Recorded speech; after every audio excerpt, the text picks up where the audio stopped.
Pourquoi dire à son enfant que le Père Noël n'existe pas? En fait, il y a deux raisons. Tout simplement parce qu'il commence à devenir grand et qu'il va commencer à se poser des questions aussi.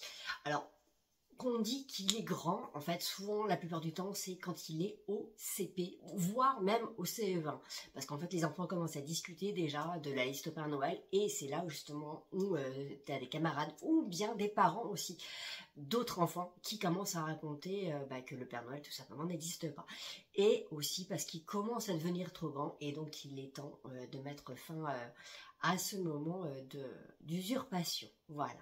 Alors voici 3 manières d'expliquer à ton enfant que le Père Noël n'existe pas. Il y a tout d'abord la manière douce, à savoir lui poser la question de manière indirecte, notamment pour semer des petites graines dans sa tête pour qu'il commence à réfléchir, à penser que justement le Père Noël n'existe pas. Et donc ça peut être des questions du type « Et toi, est-ce que tu crois encore au Père Noël? Est-ce que toi t'en penses quoi exactement ?»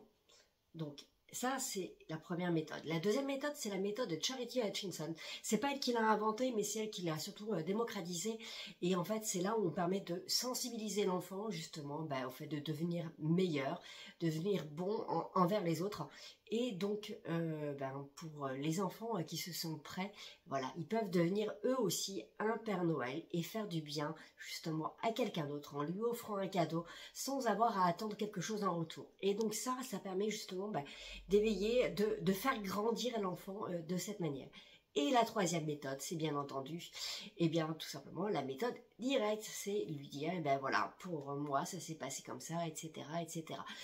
Il faut y aller doucement parce que l'enfant ne se sente pas dupé justement pendant toutes ces années. Et il faut avoir pas mal d'empathie et de compassion avec son enfant qui passe le pas. Et c'est un grand pas pour l'enfant justement de voir que le Père Noël n'existe pas. Et le dernier point de cette vidéo, c'est tout simplement de ne pas culpabiliser. Et ouais, les enfants n'en veulent pas à leurs parents de leur avoir dit que le Père Noël n'existait pas. Donc, on se calme et tout va bien se passer. Voilà, il suffit juste de prendre les bons mots, de voir comment son enfant réagit pour lui annoncer la nouvelle. Après, ça se passe bien. Et généralement, en fait, ça fait même preuve chez les aînés, justement, d'une certaine maturité. Et eux deviennent grands en fait à leur tour et permettent de conserver le secret envers leur petit frère ou leur petite sœur.